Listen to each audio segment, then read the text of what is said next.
നമസ്കാരം. അമേരിക്ക പണ്ട് മുതലേ ഇറാനോട് ശത്രുത പുലർത്തുന്നതിൻ്റെ പ്രധാനപ്പെട്ട കാരണങ്ങളിലൊന്ന് ഇറാൻ ആണവായുധം നിർമ്മിക്കുന്നു എന്ന ആരോപണമായിരുന്നു. ഇപ്പോഴും അമേരിക്ക ഇറാനെ ആക്രമിക്കുമ്പോൾ അവർ പറയുന്ന ന്യായീകരണം തങ്ങൾ ഇറാൻ ആണവായുധം നിർമ്മിക്കുന്നതിൽ നിന്ന് അവരെ തടയുന്നതിന് വേണ്ടിയുള്ള പ്രവർത്തനങ്ങളാണ് നടത്തിക്കൊണ്ടിരിക്കുന്നത് എന്നാണ്. എന്നാൽ ഇറാൻ്റെ കൈവശം ഉള്ള യുറേനിയം ശേഖരമോ ഒന്നും തന്നെ ഇനിയും അമേരിക്കയ്ക്ക് കണ്ടെത്താനും കഴിഞ്ഞിട്ടില്ല. എന്നാൽ ഇത് സംബന്ധിച്ച് ഇപ്പോൾ ഞെട്ടിപ്പിക്കുന്ന ഒരു വാർത്തയാണ് ടൈംസ് ഓഫ് ഇസ്രായേൽ എന്ന പ്രമുഖ മാധ്യമം പുറത്തുവിട്ടിരിക്കുന്നത്. കഴിഞ്ഞ വർഷം ജൂണിൽ തന്നെ ഇറാൻ അവരുടെ കൈവശമുള്ള ആണവായുധങ്ങൾ നിർമ്മിക്കുന്നതിന് ആവശ്യമായ എല്ലാ വസ്തുക്കളും വളരെ സുരക്ഷിതമായ കേന്ദ്രങ്ങളിലേക്ക് മാറ്റിക്കഴിഞ്ഞു എന്നാണ്. ഇറാനിലെ പിക്കാക്സ് പർവ്വത നിരകളിലെ അവിടെയുള്ള ഭൂഗർഭ അറകളിലേക്കാണ് ഇവരുടെ ഈ ന്യൂക്ലിയർ വസ്തുക്കളടങ്ങിയ സെൻട്രിഫ്യൂജുകളെല്ലാം തന്നെ, അതായത് ഈ ഉപകരണങ്ങളെല്ലാം തന്നെ അവിടെ ഇപ്പോൾ രഹസ്യമായി സൂക്ഷിച്ചിരിക്കുന്നു എന്നാണ് ഈ വാർത്ത.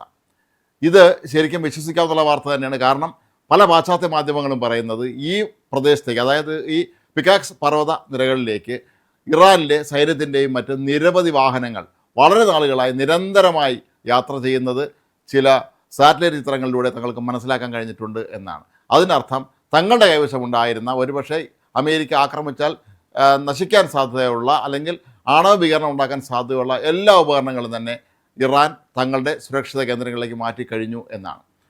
നമുക്കെല്ലാം അറിയാവുന്നതുപോലെ ഇറാൻ ഒരു വലിയൊരു രാജ്യമാണ്. ഒരുപാട് പർവ്വതനിരകളുള്ള പരുക്കൻ ഭൂപ്രകൃതിയുള്ള ഒരു രാജ്യമാണ് ഇറാൻ. അതുകൊണ്ട് തന്നെ ഇറാനെ പെട്ടെന്ന് ആക്രമിച്ച് കീഴ്പ്പെടുത്തുക എന്ന് പറയുന്നത് അത്ര എളുപ്പമുള്ള ഒരു കാര്യമല്ല. അവരവരുടെ പ്രധാനപ്പെട്ട ആണവ നിലയങ്ങൾ പോലും നിർമ്മിച്ചിരിക്കുന്നത് ഈ പർവ്വതനിരകളിലാണ്. അവിടെ ഭൂമിക്കടിയിലുള്ള വളരെ ആഴത്തിൽ നിർമ്മിച്ച ഭൂഗർഭ കേന്ദ്രങ്ങളിലാണ് അവരുടെ ഈ ആണവ പരീക്ഷണങ്ങളും മറ്റു പല ഇതുമായി ബന്ധപ്പെട്ട കാര്യങ്ങളും ചെയ്യുന്നത് എന്നാണ് പറയപ്പെടുന്നത്. ഏതായാലും അമേരിക്കൻ പ്രസിഡന്റ് ഡൊണാൾഡ് ട്രംപ് ഇതിനെ ഒരു നിസ്സാരമായി കണ്ടു എന്നാണ് ടൈംസ് ഓഫ് ഇസ്രായേൽ ചൂണ്ടിക്കാട്ടുന്നത്. നേരത്തെയും ഇക്കാര്യം പലരും ട്രംപിൻ്റെ ശ്രദ്ധയിൽപ്പെടുത്തിയപ്പോൾ അദ്ദേഹം അത് നിസ്സാരമായി തള്ളിക്കളയായിരുന്നു. ഞങ്ങൾക്ക് ഏത് നിമിഷം വേണമെങ്കിലും ഇതിനേക്ക് ആക്രമിച്ച് കീഴ്പ്പെടുത്താവുന്നുള്ളതേ ഉള്ളൂ എന്നുള്ള നിലപാടാണ് അദ്ദേഹം സ്വീകരിച്ചത് എന്നാണ് പറയപ്പെടുന്നത്. കഴിഞ്ഞ വർഷം പകുതിയോടുകൂടി അമേരിക്കയുടെ B-2 ബോംബർ വിമാനങ്ങൾ ഇറാനിലെ പല കേന്ദ്രങ്ങളിലും ശക്തമായ തോതിലുള്ള ആക്രമണം നടത്തിയിരുന്നു.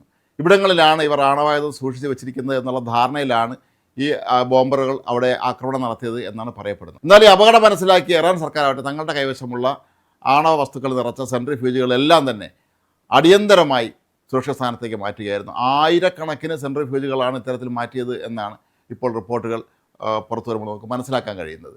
ഇറാനെ സംബന്ധിച്ചിടത്തോളം അവർ എല്ലാ കാലത്തും ഈ ആണവായുധം എന്നുള്ള ആ ഒരു ഉമ്മാക്കി കാട്ടിയാണ് ലോകത്തെ പല രാജ്യങ്ങളെയും ഭീഷണിപ്പെടുത്തിയിരുന്നത്.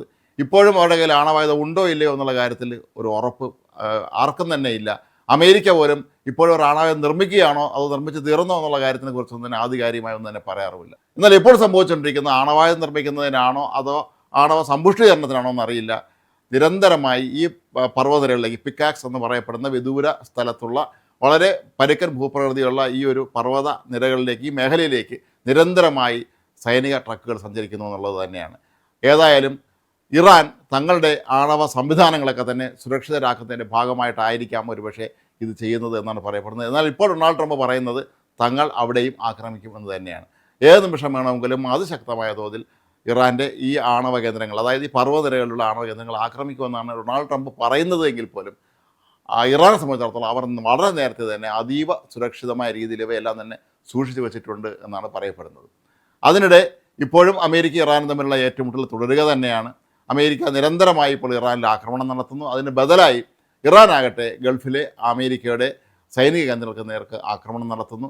ഗൾഫ് രാജ്യങ്ങളാണ് ശരിക്കും അക്ഷരാർത്ഥത്തിൽ ഇപ്പോൾ വെട്ടിലായിരിക്കുന്നത്. കാരണം ഇറാനെ സംബന്ധിച്ചിടത്തോളം അവർക്ക് അമേരിക്കയിലെത്തി അമേരിക്ക നേരിടാൻ കഴിയുകയില്ല എന്നുള്ളത് കൊണ്ടാണ് ഗൾഫ് രാജ്യങ്ങളിലെ അവരുടെ സൈനിക താവളങ്ങൾ ആക്രമിക്കുന്നത്. കഴിഞ്ഞ ദിവസം ജോർദാൻ അതിർത്തിയിലേക്ക് ഇറാൻ നടത്തിയ മിസൈൽ ആക്രമണത്തിൽ അത് ഇസ്രായേലിൻ്റെ ഭാഗങ്ങളിലേക്ക് തന്നെ അതിൻ്റെ ചില അവശിഷ്ടങ്ങൾ വന്ന് വീണിരുന്നു. ഇത് തങ്ങൾക്ക് നേരെ നടന്ന ആക്രമണമാണോ എന്ന് ഇസ്രായേൽ സംശയിക്കുകയും ഇസ്രായേൽ സൈന്യത്തോട് ഏത് നിമിഷം വേണമെങ്കിലും ഒരു യുദ്ധത്തിന് തയ്യാറാകാൻ സജ്ജരായിരിക്കാൻ അവിടുത്തെ സൈനിക മേധാവികൾ നിർദ്ദേശം നൽകുകയും ചെയ്തു എന്നുള്ള വാർത്തകൾ കൂടി പുറത്തു വന്നിരിക്കുകയാണ്.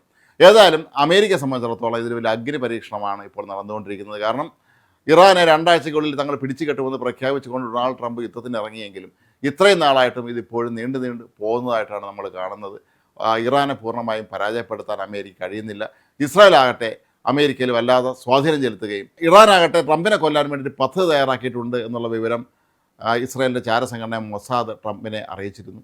അതിൻ്റെ അടിസ്ഥാനത്തിൽ ട്രംപ് കൂടുതൽ രൂക്ഷമായ രീതിയിൽ ഇറാനിലേക്ക് ആക്രമണം നടത്താൻ തീരുമാനിച്ചിട്ടുണ്ടെന്ന് പറയപ്പെടുന്നുണ്ട്. പക്ഷേ ഇറാൻ ഇപ്പോഴും ചെറുത്തുനിൽപ്പ് തുടരുന്നു എന്നുള്ളത് തന്നെയാണ് അമേരിക്കക്കാരെയും അമ്പരപ്പിക്കുന്നത്. ഏതായാലും ഇറാൻ്റെ ആണവ ശേഖരം അവർ എന്നേ സുരക്ഷിത കേന്ദ്രങ്ങളിലേക്ക് മാറ്റിക്കഴിഞ്ഞു എന്നുള്ള ഞെട്ടിപ്പിക്കുന്ന വാർത്ത തന്നെയാണ് ഇപ്പോൾ പുറത്തു വന്നിരിക്കുന്നത്. പല പാശ്ചാത്യ മാധ്യമങ്ങൾ, വാൾസ്ട്രീറ്റ് ജേണൽ ഉൾപ്പെടെയുള്ള പാശ്ചാത്യ മാധ്യമങ്ങളൊക്കെ തന്നെ ഇത് സ്ഥിരീകരിക്കുന്ന രീതിയിലുള്ള റിപ്പോർട്ടുകളാണ് ഇപ്പോൾ പുറത്തുവിട്ടിരിക്കുന്നത്. ഇറാൻ തങ്ങളുടെ കൈവശമുള്ള ആയിരക്കണക്കിന് സെൻട്രിഫ്യൂജുകൾ ഇവിടെ സുരക്ഷിതമായി ഒളിപ്പിച്ച് വെച്ചിട്ടുണ്ട്. ഏതായാലും അമേരിക്ക ഇനി ഇവിടെ ആക്രമണം നടത്തിയാൽ പോലും ഒരുപക്ഷെ അവയെ പൂർണ്ണമായി തീർക്കാൻ കഴിയുമോ എന്നറിയില്ല. അതല്ലെങ്കിൽ ഭൂമി പിളർന്നു പോകുന്ന തരത്തിലുള്ള ബങ്കർ ബസ്റ്റർ ബോംബുകൾ അല്ലെങ്കിൽ മിസൈലുകൾ ഉപയോഗിച്ച് ആക്രമിച്ചാൽ മാത്രമേ അവയെ തകർക്കാൻ കഴിയുള്ളൂ. അങ്ങനെ സംഭവിച്ചാൽ ഒരുപക്ഷെ വലിയ തോതിലുള്ള ആണവ വികിരണം ഉണ്ടാകാനുള്ള സാധ്യത നിലക്കളയാൻ കഴിയുകയില്ല. എന്തായാലും ഈ യുദ്ധം ഒരിക്കലും അവസാനിക്കാതെ നീളുന്നതിൽ ലോകം ഉത്കണ്ഠയിലാണ്. ഗൾഫ് രാജ്യങ്ങളൊക്കെ തന്നെ ആകെ പ്രതിസന്ധിയിലാണ്. ഇതൊരു ആഗോള സാമ്പത്തിക പ്രതിസന്ധിയിലേക്ക് തന്നെ നയിക്കുമോ എന്ന് സ്വാഭാവികമായും വിദഗ്ധർ സംശയിക്കുന്നുമുണ്ട്. അതിനിടയിലാണ് ഇറാൻ്റെ ഈ ആണവ ശേഖരം അവർ സുരക്ഷിത സ്ഥലത്തേക്ക് മാറ്റി എന്നുള്ള വാർത്തയും പുറത്തു വരുന്നത്.